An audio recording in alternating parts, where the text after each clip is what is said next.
the essence of the message was really keeping our eyes on the fact that we are one family in Christ. It's so easy to be all over the world and to be in different organizations, different churches, different settings, and we lose sight of the fact that regardless of our ethnicity or background, that we're one family in Christ.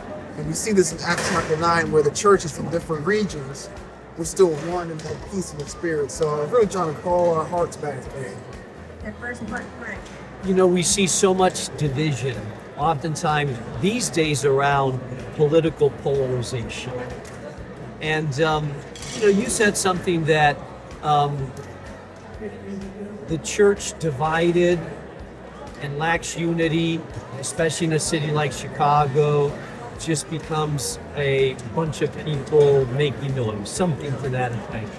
Tell us about why is unity so important? And what about the person that says, hey, I don't agree with that church and exactly how they do the worship style? What do you say to that person that says, yeah, I'm a Christian, they're probably Christians, but I don't agree with how they do things? Yeah, we're not talking about uniformity, right? So we're not talking about that we all have to see things the same exact way. The believers in the first century didn't see things the same way. Most of Paul's writings is trying to get believers to different backgrounds to fellowship together. Some people eat fried chicken, some people don't eat lobster, some people worship in the temple on the Sabbath, some people worship on Sunday, but he's trying to get them together. Here's the thing, we don't recognize that how we communicate to one another in our disagreement is also a witness. Yeah. And so when we disagree in a way that's very dysfunctional and belittling, it can look like a dysfunctional family that a lost person is coming from. Yeah. And they're like, man, this just feels like the way it is in my house. Why would I go to that? So we don't have to, it's not a lie that we have to believe everything and agree on everything. But it does mean how we talk to one another is also a witness, and that matters. What would you say to the Christian that they feel like their ministry is to troll social media and get everybody out there straight and on target, especially believer on believer?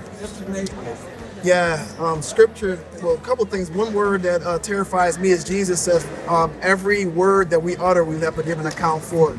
Actually says every careless word we utter. So I think we need to be few with our words. And then what is the heart and motive? The heart and motive is not to win an argument or to be right. It's to tenderly point a heart to Christ. Yeah.